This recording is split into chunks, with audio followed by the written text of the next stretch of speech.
दोस्तों, आज मैं फिर गांव आ गया हूं। समय समय पर आप सभी से हमारी खेती किसानी के बारे में बात होती रहती है। ये जो खेत आप देख रहे हैं, इसमें हमने अब की बार पिपरमिंट की खेती, मिथाइल जिसको कहते हैं, उसकी हमने किया था। दोस्तों, जब हम बात करते हैं प्राकृतिक खेती की और रासायनिक खेती की, जो आजकल ज़्यादा प्रचलन में है, तो रासायनिक खेती में इसमें जो घास आप देख रहे हैं, घास के लिए लोग दवा डाल देते हैं। ठीक है, प्राकृतिक खेती कहती है कि घास के लिए जो दवा डालेंगे उससे केचुआ खत्म हो जाएगा और जीवा खत्म हो जाएगा।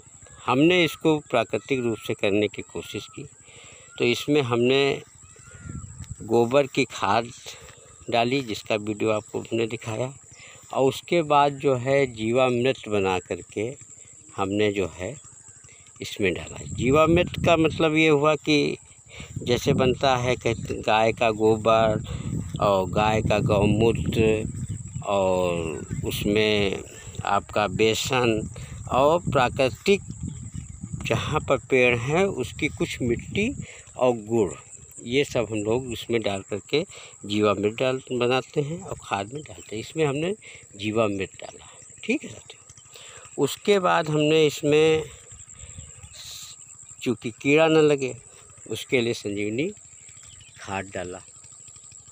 2 बार संजीवनी खाद, 3 बार इसमें हमने प्रयोग किया। हमने कोई इसमें जो है पेस्टिसाइड का प्रयोग नहीं किया। अब देखिए अंतर्द्वंद, देखिए आप, उधर रासायनिक खेती होती है जिसमें लोग क्या काम करते हैं कि इसमें घास के लिए जो है वो दवा डालते हैं, जो यहाँ पर बहुत प्रचलित है। घास के लिए कौन सी दवा डाली जाती है? एजिल। हाँ, घास के लिए लोग जो है एजिल डालते हैं। अब एजिल से घास ख़त्म हो जाएगी, ये बात सही है। और लोगों ने जो है बहुत प्रिस्क्राइब भी किया कि इसमें एजिल डालो, ऐसा डालो, लेकिन हमने प्राकृतिक खेती के उस लिहाज से चूँकि जीवामृत डाला था, केचुआ पैदा होना चाहिए था, केचुआ हो और ज़मीन उपजाऊ हो। जो हम ज़मीन को माँ कहते हैं, वो अपना माँ को जो है अगर हम जहर देंगे तो हमको भी रिटर्न में जहर देगी, ये है। तो हमने इसमें जो है नहीं डाला। अब आपको बगल का खेत दिखाते हैं। ये हमारा खेत जो जीवामृत डाला, हमने एजिल का प्रयोग नहीं किया, तो इसमें घास है। बगल के खेत में जो है सेम, उसमें किसान ने एजिल डाला।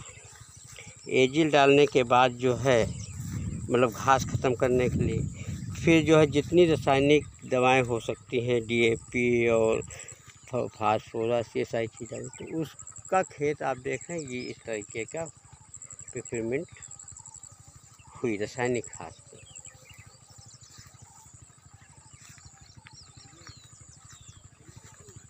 ये देखिए खेत, ये रासायनिक खाद का प्रयोग करके खेती हुई है। तो आप इसमें देखेंगे कि घास कम मात्रा में है, लेकिन इसमें जीवाणु नहीं है, केचुआ नहीं, ये सारी चीज़ें हैं। और हमने प्रयोग जब किया तो चूँकि एजिल नहीं डाला, तो खेत में पूरी घास भरी हुई है, पिपरमिंट कम हुई है, मिथाइल कम हुआ है इसमें, जिसको आज मैं कटाई करवा रहा हूँ। आप देख रहे होंगे कि सारे मजदूर लग करके खेत को काट रहे हैं।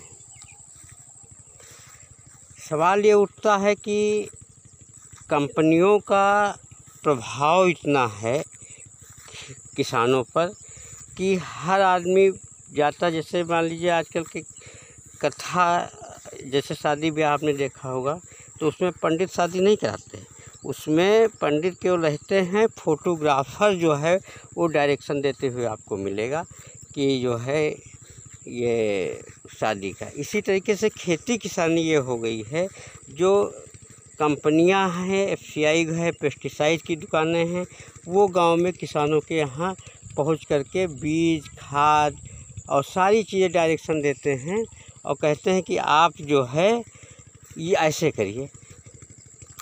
बस किसान झोंकता जाता है। निश्चित तौर से उत्पादन बढ़ता है, लेकिन वो उत्पादन किस काम का? हम सवाल प्रश्न उठता है यहाँ पर कि हम उत्पादन किसके लिए कर रहे हैं? पेस्टिसाइड कंपनी के लिए कर रहे हैं कि आप डीजल कंपनी के लिए कर रहे हैं, डीजल जो कि सिंचाई का काम डीजल से होता है उसके लिए काम कर रहे हैं, या बीज जो जैसे हमने बताया था जब हमने सरसों बोई थी तो पायनियर की सरसों 950 रुपये किलो का बीज ला करके हमने बोया था, और जब बिकने का हुआ तो 50 रुपये किलो का रेट इस समय सरसों का है। हमारा तेल जब बाज़ार में ख़रीदने जाते हैं तो मिलता है 180-200 रुपये केजी इस समय है, लेकिन जब हम किसान के रूप में बेचने जाते हैं तो 100 रुपये 130 रुपये की मांग हम लोगों से की जाती है। ये तो सरसों की बात हुई। इसी तरीके से एजिल की बात। अब सवाल है कि प्राकृतिक खेती में किसानों को कैसे आकर्षित किया जाए, कौन नुकसान उठाएगा, ये तमाम बातें जो है वो होती हैं।